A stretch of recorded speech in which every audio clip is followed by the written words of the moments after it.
Nagbabalik na naman ang inyong nagapaglingkod ng mga balita at pawang katotohanan lamang. Naging mainit nga na usapin sa mundo ng social media. Talaga naman na pinatulan na nga ni Carpio itong si Kuting Jr. at Romualdez na ito. Dito nga natin makikita na talagang marami pa rin opisyalis na pinaglalaban ang katotohanan. Ayon nga kay Carpio, nahanda nga siyang itaya ang kanyang prinsipyo.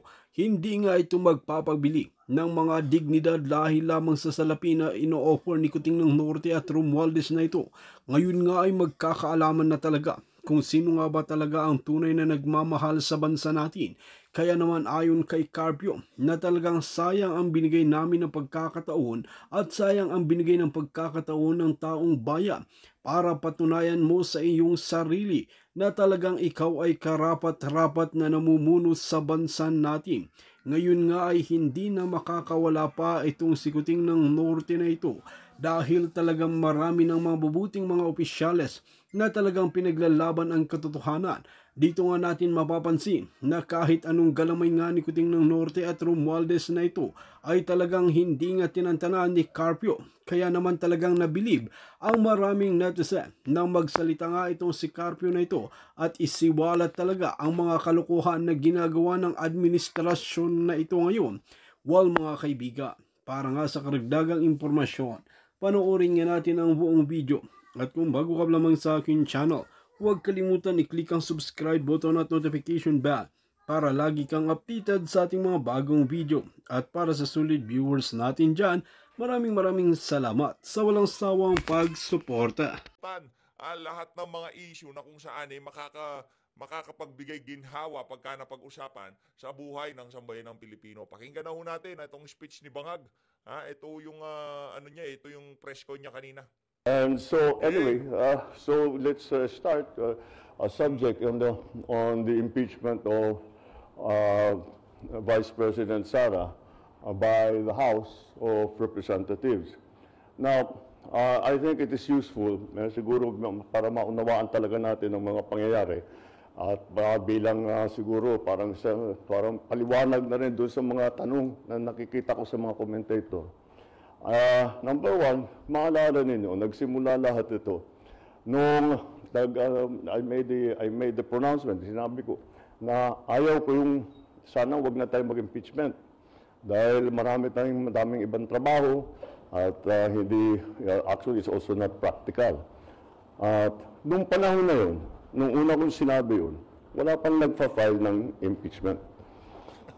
Kaya sana, I was hoping na makumbinsi ko lahat ng kung sino man, huwag na muna natin gawin ito. Kung meron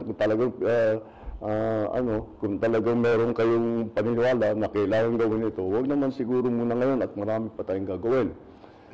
Wag muna ngayon, pero talagang plano ho nila yan. Wag muna ngayon, sa mga susunod na panahon na lang. Kaya kung titignan naman ninyo, yung mga kaalyado ko sa House of Representatives, wala sa kanila ang nag-file. Wala sa sumunod naman nila sa hiniling ko sa kanila. Bangag ka ba, Brad? Walang nag-file. Yung huling impeachment, ano ho yun? Kumbaga pinagplanuhan ng daang-daang mga congressman. Dapat pa lang doon sa pronouncement mo, yung pinsan mong Bangag, doon pa lang sinabi mo na wala, tigilan natin yung impeachment na yan. Kung pinakinggan ka nila, point blank, stop yung impeachment na yan. Pero nagtuloy-tuloy, para saan yung pagsasalita mo na yan? Para may pakita sa amin na hindi ka weak president, gano'n.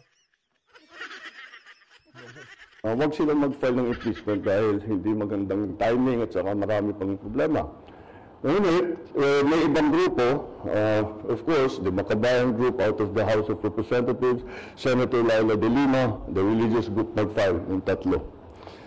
And if you remember, nung statement si JPE na sinasabi niya, hindi pwedeng pigilin yan dahil may grupo. Sinasabi ng presidente na ganito ho siya ka-weak. Ganito ho kawik yung presidente na yan. Sinasabi ng presidente, commander-in-chief, military, sumusunod sa kanya.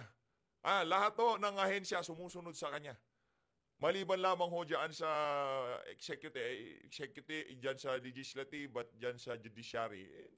Hindi niya kayang pasunurin, leader nga. Sinabi nitong si Marcos Jr., stop ang impeachment. Itigil muna yan, marami tayong problema. Kagaya ng ginawa ni Tatay Digong, itigil yan. Ano nangyari? Kay Tatay Digong, tumigil, di ba? O, pinapakinggan siya, ibig sabihin, political will, tsaka strong leader ho talaga siya. Dito kay Marcos Jr., sinabi na itigil. Yung kanyang legal counsel, presidential legal counsel, itong si Juan Ponce Enrile, hindi pwedeng pigilan yan. Anak ng tokwa. Sa sarili pa ho niyang presidential legal counsel, hindi ho nakikinig sa mga sinasabi niya. Ganyan ho kahina yang si Marcos Jr. Anak ng tokwa, tapos gusto mo maniwala kami sa'yo? Hindi ka nga pinapakinggan ng mga nasa paligid mo. Sira ka ba? Na ayaw. I think he was referring to Iglesia ni Cristo. So sinabi niya, hindi naman natin pwedeng pigil dahil may grupo o may tao na ayaw yan. At sinabi ko sa inyo, yung tinanong mo sa akin, sabi ko, I agree with him. Totoo. And if you remember, my words were this: they will now, once the impeachment complaints are filed, they have no choice. The House has no choice. The Senate. May choice. Huwag niyo sabihin walang choice. Pagka sinabi niyong walang choice, linuloko niyo na naman kami. Naniniwala pa ho ba kayo mga kababayan? Wala daw ho silang choice. Isang kumpas lang ni Tambaluslos, pagka sinabi niya kay Secretary Jenilay, entertain mo yan, pero upuan lang natin yan. Walang kwenta yan. Pagdating sa Justice Committee, bagsak natin kagad yan. Huwag natin bigyan ng boto yung impeachment na yan. Huwag mo sabihin walang choice. Linuloko muna naman kami. Has no choice. Kailangan nilang i-proseso ang impeachment complaint. And that's exactly what has happened. No, tanga na, sinungaling pa. Wala daw choice. May choice sila.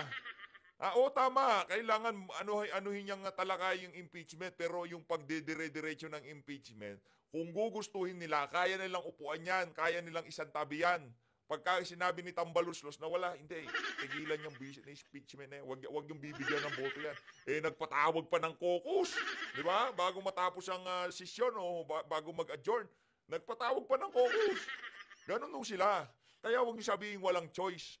Sa katagal-tagal niyan, inupuan para lamang pagka patapos na yung pagka magbe-break, magre-recess kayo, doon kayo magpipirma. Ano naman kalokohan. Huwag sabihin walang choice, sinungaling ka talaga. Once the impeachment complaints were filed, the House and the Senate, they had no choice. Nakatali ng kamay nila. They have to do it. Hindi nakatali ang kamay. Tinatanga na naman ho tayo nitong bangag na to. Oo. Wala na daw hong choice. Anak ng toka. Laking pambubudol. Isa pa ho to mga kababayan. Bahala ho kayo pero pagka nabudol pa ho kayo nitong isa na to, wala na ho talaga. Wala na, tapos na. Pero sigurado ho tayo, yung mga kasama natin dito sa PH Update, di basta-basta mabubudol yung mga yan. Pero marami na naman ho tayong mga bagong viewers dito Yung mga naliligaw, welcome sa PH Update Kung baguhan lang ho kayo, like, subscribe, masaya na ho tayo dyan. Tuloy. And they have to do it in recognition of the complaints that have been filed. So, yun ang nangyari ngayon.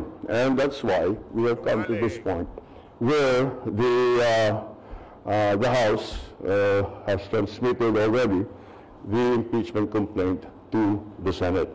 We have heard some of the statements made by the Senate President as to how he is planning to handle it. So, we will have to see because it is many, as you've heard before, that we heard many times during the Corona trial, these impeachment trials are sui generis. And therefore, we have to be very clear how the rules are and how it will be conducted. Yun ang naalala ko because I was also in the House and I was in the Senate during the Corona trial.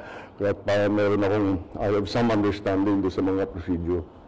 But anyway, that's the way I see it. That's the way that happened, and now I'll open the floor to any questions of yours. Thank you, Mr. President. First question, Ivan Marina, GMA7. Good afternoon, Mr. President. Good afternoon.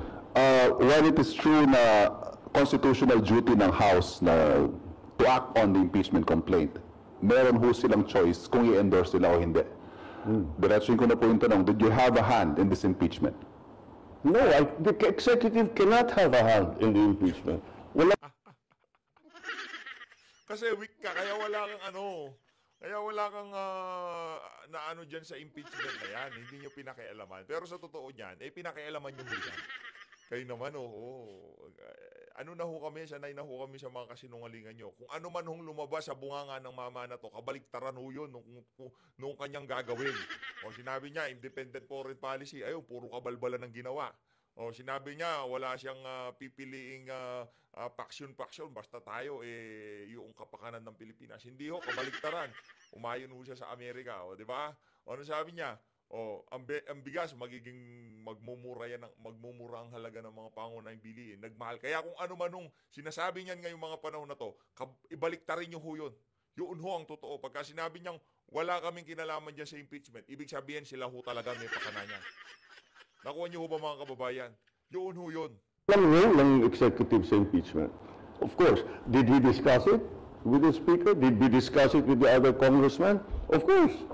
And tinatanong, anong plano ninyo? Ano ba talagang gusto ninyong gawin?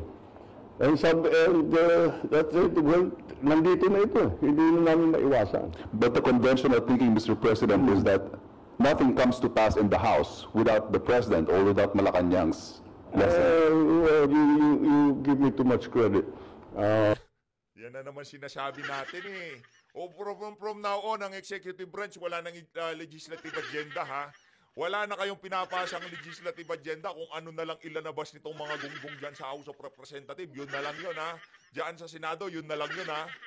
Yung mga batas na lumalabas dyan, yung mga gusto ng nasa executive Huwag nyo sabihin na wala kayong kinalaman dyan, walang kinalaman ng executive sa mga nangyayari dyan sa House of Representatives tsaka dyan sa Senado. Lahat ng ginagawa nila dyan, kung anong batas ang tatalakayin nila, meron ka pang certified as urgent na mga bill, di ba? Kailangan matapos kagad. Pero dito wala daw ho silang kinalaman. Ano kami, loko-loko? Naknanto ko bulain mo si Kokak, yan. Bulain mo yung mga vlogger mo. Bulain mo yung mga uto-utong mapanggang sa ngayon, sa bagay, yung mga yun, kumikita. Yung kahit nagsusumigaw ng ebidensya na bangag ka, pinagtatanggol ka pa rin nila. Yun ang problema ho, mga kababayan. Yun ang problema at yun hong iniiwasan natin dito sa PH Update. But again, what the House has done is clearly the mandate that they have been, the constitutional mandate that they have to proceed with the impeachment complaints. So that's why I think they're just following the procedure. Na ang punot nila ito na-transmit nila ang impeachment complaints sa upper house. One last point from my end, Mr. President. Kapansin-pansin na unang pumirma sa endorsement ng anak ninyo. Did he seek your advice on this, and what did you tell him? Of course, he did. Of course. Asa ka pa, nagbabangag ka lang Nagpupulburong ka lang. Anong magpapaalam pa sa'yo si Charis? Nakanantokan, sasabihin niya, pa, ipirma ako dito sa impeachment, ako pinakauna ha. Why bother, di ba? Bakit pa siya mag-aabala na magpaalam sa'yo, nagpupulburong ka lang naman. And I said, it's very simple, but I told him. And he said, mukhang pipirmahan na, well, what's your opinion what I should do? And I told him, I said, the process is begun. It has, parang batas yan when you're in the legislature, when you file a bill, okay, House Bill number 1, 2, 3, etc., etc. Pag file mo yan, that bill takes a life of its own. Kahit anong gawin ng congressman na nag-file o senador na nag-file, kahit ayaw na yung mga changes na magagawin doon sa kanyang bill, wala na siyang magagawa. Because the bill is going through the process as it should. And part of that process will be amendments, etc., additions, all that. Especially yung mga bill na naka-certified as urgent, di ba? Pero hindi kayo nakikialam. Sini-certify nyo lang as urgent, tapos meron pang constant communication between legislative at executive para yung mga batas na nagagawa hindi basta-basta mabibito. Pero hindi kayo nakikialam. Diba? Hindi ho sila nakikialam. Hindi ho yan nagsisinungaling. Bangag lang ho talaga. The impeachment complaint is exactly the same. Once it has been filed, there is a procedure that needs to be followed already. So sabi ko, andyan na tayo, sabi ko kay Kong Sandro, sabi ko sa kanya, the process has already begun. So, it's your duty now to support that process. So do your duty. That's what I told you. Do your duty. You have to support the process. You are constitutionally mandated to carry out that process. And you are a congressman, so do your duty. That's what I told you. I didn't know you'd be the first to sign, though. Maricel Halili, News 5. Sir, magandang hapon po. Yes. Sir, you were very vocal before na ayaw niyo po ng impeachment because it's not the right time. But now na it's there already, paano niyo po ito nakikita na makakaapekto, especially dun sa mga ongoing priorities? Well, it depends on how the Senate chooses to handle it. Hindi pa maliwanag kung ano yung plano ni Senate President at saka yung ating mga senador. Kung paano nila gagawin, if they will immediately convene, if they will still study the rules, if they are going to wait until the next session. So we'll have to wait until they decide on how it's going to be. Pero just to be categorical about it, sir, don't you see this as a defiance in a way, considering na naging vocal na po kayo before that this is not the right time, and yet nag-proceed pa rin yung impeachment case? No. I'm sure that the parties that filed the impeachment cases felt strongly about it, and despite my importunings and expressing my opinion that we really would rather not have the impeachment, they continue to do that. So, it's not defiance. Magbigay na kanilang paniniwala sa kanilang... Anuin mo na, Brad, tanggapin mo na weak president ka. Walang mali. Paano ba? Weak president o talagang kagustuhan mo yung impeachment na yan? Sige, sabay na lang. Weak president na, kagustuhan mo pa na ma-impeach si Bibi. Paniniwala, kailangan gawin ito. Kahit na sinabi ko na sana wag na, hindi pwede, hindi namin pwedeng palampasin ito. Ganun ang thinking nila. So, tinuloy nila. And I don't view that as a defiance. I view that as they're expressing what they feel to be right. Thank you, sir. Thank you. Jonel Maribohok, UNTV. Sir, other issue. Sir, ano po yung nasa likod ng biglaang pagpapalit ng liderato po ng PhilHealth at ano po ang inyong direktiba sa bagong PhilHealth President, sir? Actually, kung titignan ninyo yung dating PhilHealth President, yung anong pangalan nun? Nakalimutan natin yung pangalan. Ano na, busog na ho yun. Para hindi na siya masyado mapag-initan, hirap na ho siya sa PhilHealth. Kasi sa mga susunod na taon, itong 2020, itong taon na to, talagang kung sino man ho ang tumitimon dyan sa PhilHealth, panigurado ho, maya't maya nasa media siya. Matakin nyo naman, panigurado yung mga serbisyo dyan sa PhilHealth. Wala ho yan. Malamang sa malamang, mababankrupt po yan. Hindi binigyan ng subsidiya Saan kukunin yung pondo na ipambibigay ayuda o ipantutulong doon sa mga kababayan nating hindi naman contributor? Diba? Doon sa mga nagbibigay ng monthly contribution, diba? Ngayon ano mangyayari sa pondo? Lilit ng liliit hanggang sa mawala na. Tapos, ang sisisihin nitong si Marcos Jr., si VP Sara at si dating Pangulong Rodrigo. Yun na yun ang script pagka nagkaroon ng palpak, ang laging escape route nila, mga Duterte. Di ba? Pagka merong nangyayaring kapalpakan, halimbawa dito sa BICAM report, kulang-kulang, di ba?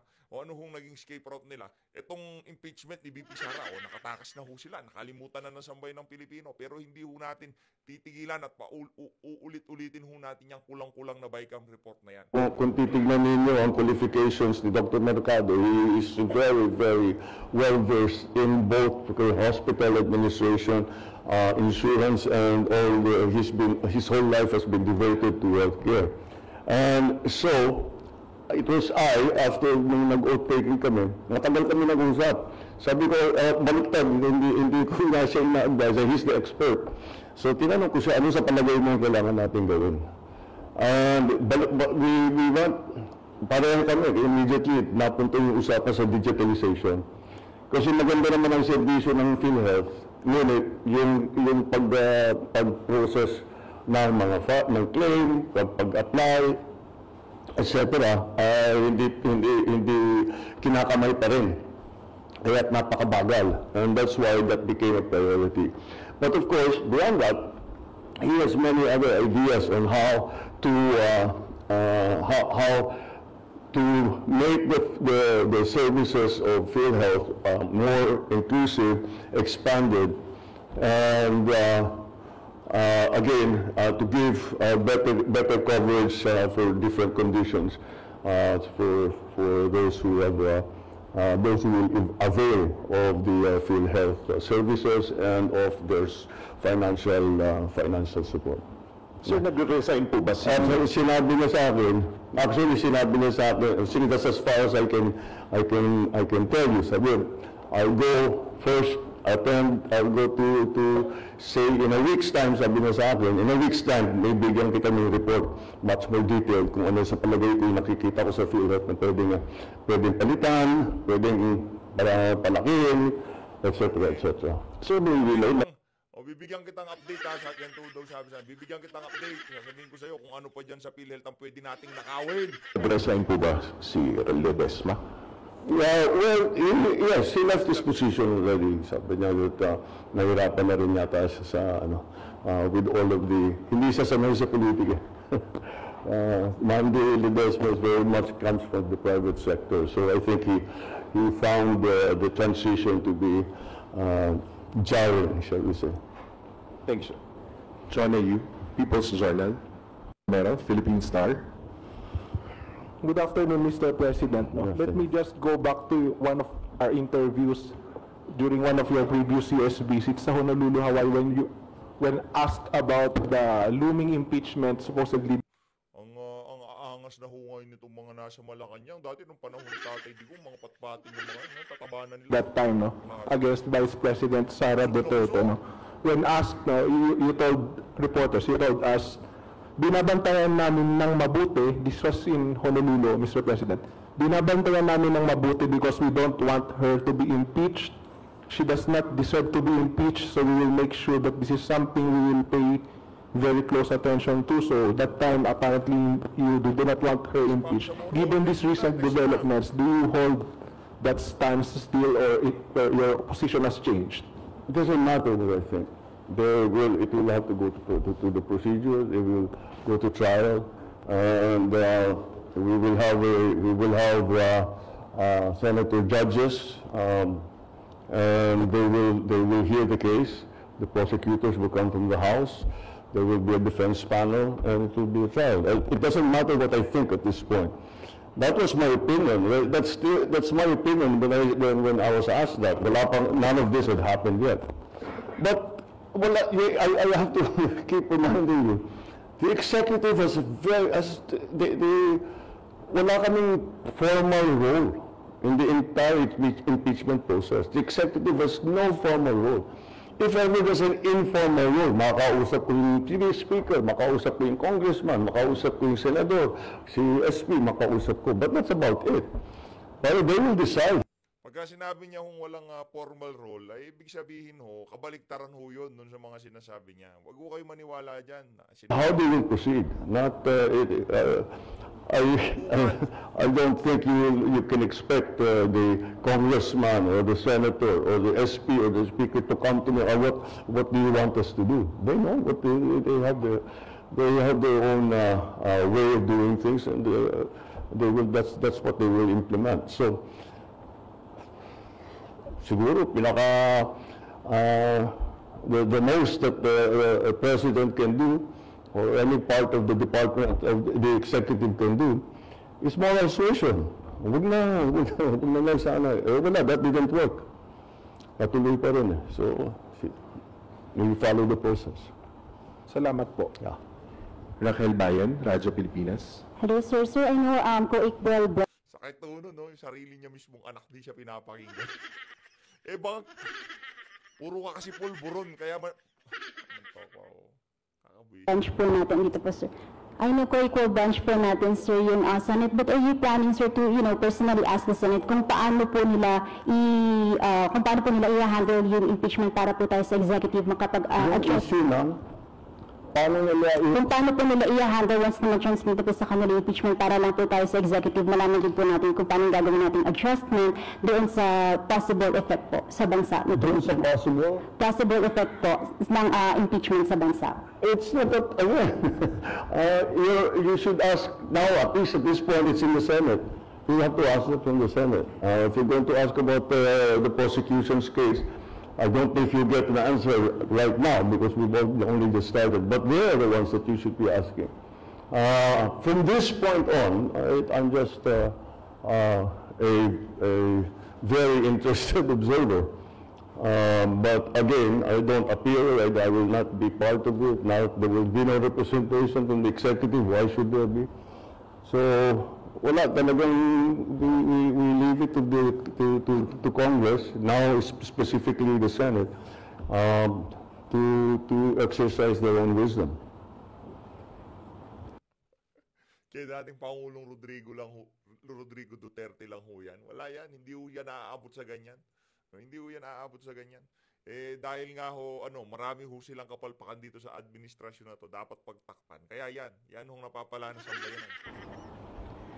Eden Santos, Net 25.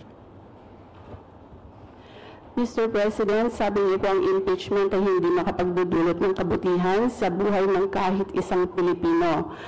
Nung nag-ask po ng advice sa inyo si Congressman Sandro Marcos, as a father and as a father of this nation, hindi niyo po ba naisip, na-advisean siya na gawin kanyang duty para sa kapakanan at interest ng mas nakararaming mga Pilipino at yung kung ano po yung standing niyo na sana ay huwag matuloy yung impeachment?